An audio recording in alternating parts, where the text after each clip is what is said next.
At some point, you probably had a moment like this. You're doing everything you're supposed to do. You went to school, maybe you got a degree, you're working, you're trying to save money. You're trying to build something resembling a stable life. And yet, it still feels like you're falling behind. Not just stuck, but actively slipping backwards.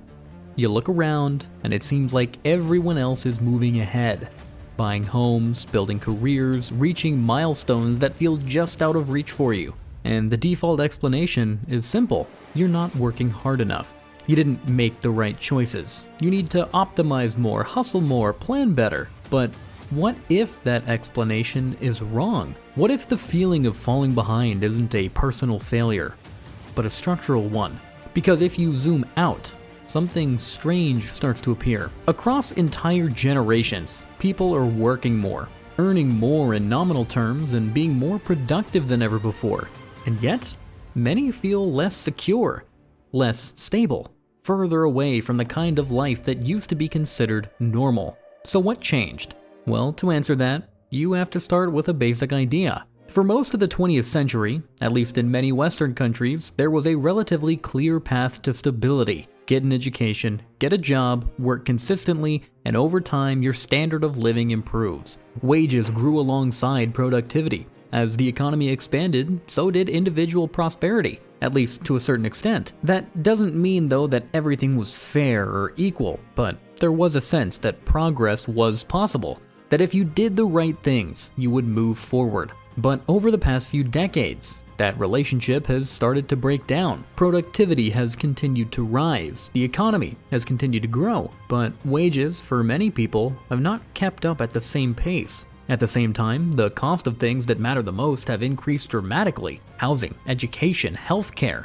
I mean, these aren't optional expenses, they're foundational, and they've become significantly more expensive relative to income. So even if you're earning more than people did in the past, that money just doesn't go as far. It doesn't buy the same level of stability. It doesn't create the same sense of progress. And that is where the feeling starts. You're moving, but the goalposts are moving faster. Let's take housing as an example. In many cities, home prices have far outpaced wage growth. Rent has increased year after year. Saving for a down payment becomes harder. Buying a home becomes delayed or, in some cases, impossible. And because housing is such a large part of your financial life, that delay affects everything else. Starting a family, building your wealth, feeling settled, all of it just gets pushed further and further off into the future. Or in some cases, out of reach entirely. Then there's education. For previous generations, higher education was often more affordable. Today, it frequently comes with significant debt, so people start their working lives already behind,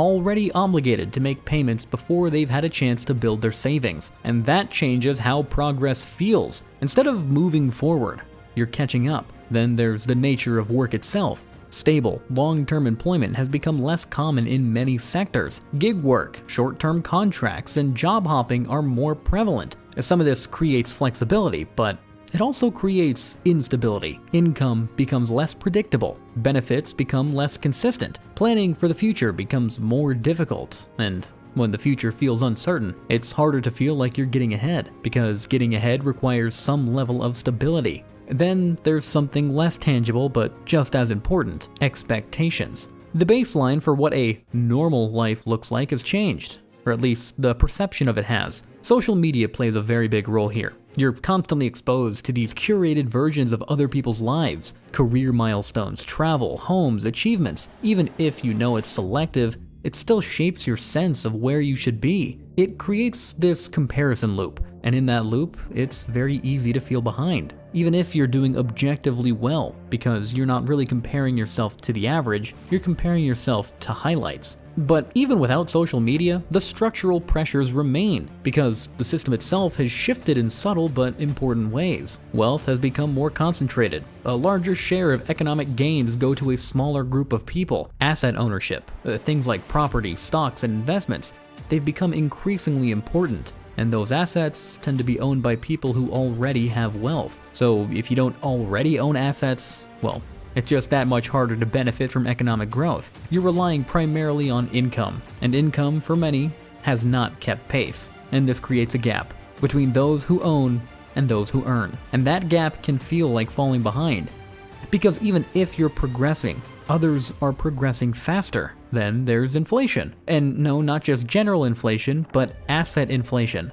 The price of things like housing and investments rising faster than wages, which means that even if you save, the target just keeps on moving. You save for a house, but by the time you're ready, prices have gone up again. You invest, but markets fluctuate and entry points matter. It creates this sense that timing is everything.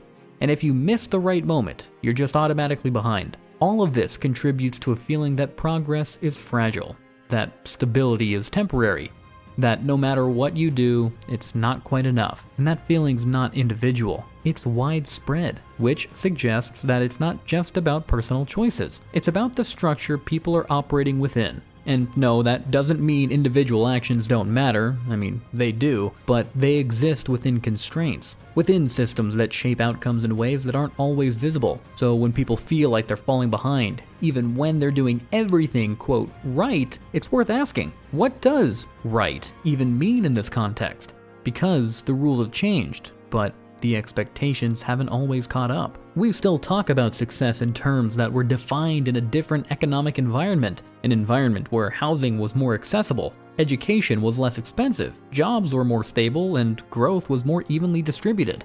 Trying to apply those expectations to the current system creates tension, because the path looks the same, but the conditions are different, and that mismatch can feel like failure, even when it's not. So, what do you do with that? Well, understanding the system doesn't immediately solve the problem. It doesn't make housing automatically cheaper, it doesn't erase your debt, it doesn't guarantee any sort of stability. But it does change how you interpret your experience.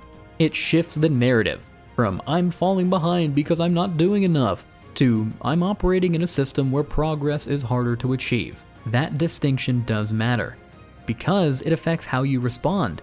It affects what solutions you consider, and it affects how you see yourself. Because if the problem is purely individual, the solution is purely individual. Work harder, optimize more, push further. But if the problem is structural, the solution has to be broader. It involves policy, systems, incentives, things that go beyond any one person's control. And that doesn't mean individual effort is meaningless. It just means it's not the whole story. Because the feeling of falling behind isn't just about where you are, it's about the distance between where you are and where you think you should be. And that distance is shaped by more than just your choices. It is shaped by the world around you. So, if it feels like you're doing everything right and it's still not enough, it might not be you. It might be the systems you're trying to move through. And understanding this is the first step toward making sense of why it feels the way it does. And maybe, eventually, figuring out what comes next.